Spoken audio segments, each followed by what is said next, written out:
और national coverage आज खुद एक दल बन के बैठे हैं संजय दीप कुशवाहा जी। जो राजनीतिक माहौल है, राजनीतिक परिवेश है, यह किस दिशा में जा रहा है? देखिए, ये जो वर्तमान राजनीतिक जो माहौल है वह पूरी तरीके से देश को बर्बाद करने की दिशा में जा रहा है और हम लोग इस देश को सामाजिक न्याय का देश बनाना चाहते हैं। आप ये बतलाइए कि पाकिस्तान का पर्यायवाची भारत का मुसलमान नहीं हो सकता है? बिल्कुल नहीं। तो ये जो विचारधारा सत्ता में काम कर रही है वो पाकिस्तान का पर्यायवाची भारत का मुसलमान समझाना चाहती है, लोगों को समझाना चाहती है। तो ये पूरी तरीके से कम्युनल जो राजनीति यह राजनीति खारिज हो रही है और सामाजिक न्याय के देश को बनाने के लिए हम कोई हिंदू राष्ट्र मुस्लिम राष्ट्र नहीं चाहते, हम सामाजिक न्याय का देश चाहते हैं जहाँ इस देश की सत्ता में, इस देश की व्यवस्था में, इस देश की संपदा में सबको उनके संख्या के हिसाब से हिस्सेदारी। सर, जैसे ये सरकार अभी शोर मचा रही है चारों तरफ कि हिंदू खतरे में है, हिंदू खतरे में है, क्या आपको लगता है कि वास्तव में हिंदू खतरे में है? अच्छे, आप ये बतलाइए कि रोज आए दिन घटनाएं आप देख रहे हैं, क्या अभी जो इलाहाबाद में दलित लड़के को जलाया वो हिंदू नहीं है? कौन जलाया? कानपुर में मोटरसाइकिल छूने पर दलित लड़के की हत्या हो जाती, घड़ा छूने पर दलित लड़के की हत्या हो जाती, क्या वो हिंदू नहीं है?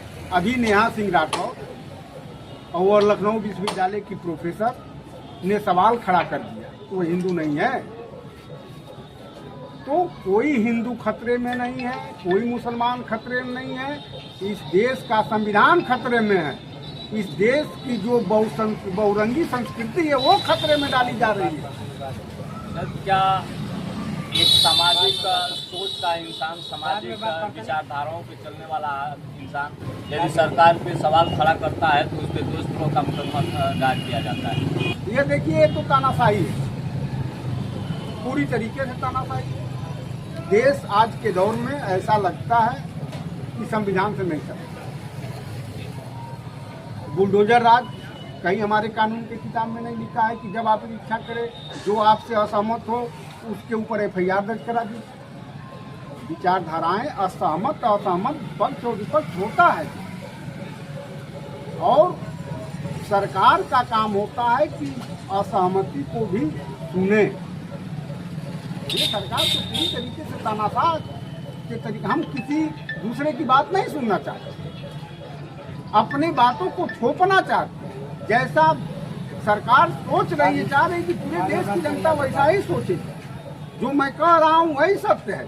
सर, अभी एक और नया मुद्दा सामने आ गया है, पहलगाम का जो मामला। अभी देखिए, पहलगाम हमला होता है और ठीक उसके 3 दिन के बाद जनगणना पे सरकार काम करना शुरू कर देती है और जनता के बीच जाने से जनता ये कह रही है कि सरकार गुमराह कर रही है। क्या वास्तव में यह सही है? देखिए,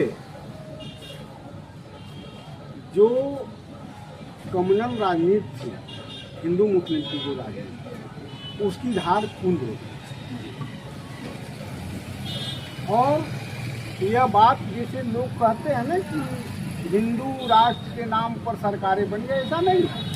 2014 में देश का हर नागरिक की बौद्धिक क्षमता इतना विकसित हो चुका था कि वो कांग्रेस के भ्रष्टाचार पे वोट किया जाए, चाहे वो भ्रष्टाचार सही रहा हो या गलत रहा हो।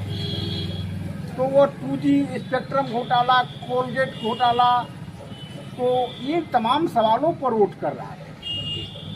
सरकार कांग्रेस की 10 साल रही थी, उसके खिलाफ लोगों ने वोट किया, सरकार बन गई।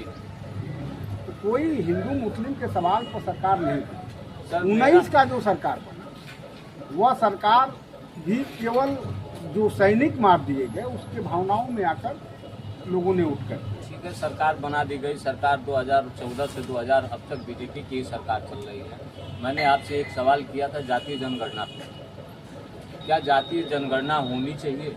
बिल्कुल होनी चाहिए। जातीय जनगणना कोई राजनीतिक सवाल नहीं है, राष्ट्र के विकास का वो मुद्दा है। जब तक देश के पास आंकड़े नहीं रहेंगे तब तक आप देश के विकास के लिए योजनाएं कैसे तैयार करें? आज बार बार सवाल उठ जाता है, जिसे अभी मध्य प्रदेश तमाम जगहों पे जो है पिछड़ों के आरक्षण को लेकर सवाल खड़ा हो जाता है कि इनको क्यों 13% आरक्षण 28% क्यों दिया जा रहा है, क्या आंकड़े हैं, कोर्ट पूछ देता है। तो आंकड़े होने चाहिए। सर, एक सवाल मैं और आपसे करना चाहता हूँ। अभी चारों तरफ जो एक मुहिम चल रही है, हिंदू हिंदू हिंदू हिंदू, सारे लोग चिल्ला रहे हैं कि हम भी हिंदू। वास्तव में हिंदू है कौन, हम ये जानना चाहते हैं। गजब की बात कर रहे हैं। कितना वोट पाते हैं इसके नाम? 35%। भारतीय जनता पार्टी 35% ही तो वोट पाती है। 35% पाती है। मैंने आपसे ये सवाल किया कि हिंदू कौन है, क्या आप अपने को हिंदू मान रहे हैं? हिंदू नाम का कोई एक तो धर्म नहीं है, पहली बात। तो हिंदू नाम का धर्म नहीं है तो इससे बातें करना बेकार है। तो भाई हम लोग पढ़े लिखे लोग हैं, धर्म सनातन है। हिंदू कोई धर्म नहीं, हिंदू एक जीवन जीने की पद्धति है, हिंदू कोई धर्म नहीं। ये बहुत अच्छी बात है, बहुत अच्छा लगा आपसे बात करके। एक साथी हमसे और जुड़े हैं जो एक सामाजिक संगठन को चलाते हैं, राष्ट्रीय महिला भीम आर्मी के नाम से यह संगठन काम करता है। और सुरेंद्र भाई बौद्ध जी लगभग कहीं न कहीं फील्ड में दिख भी जाते हैं, आज संयोग से मिल भी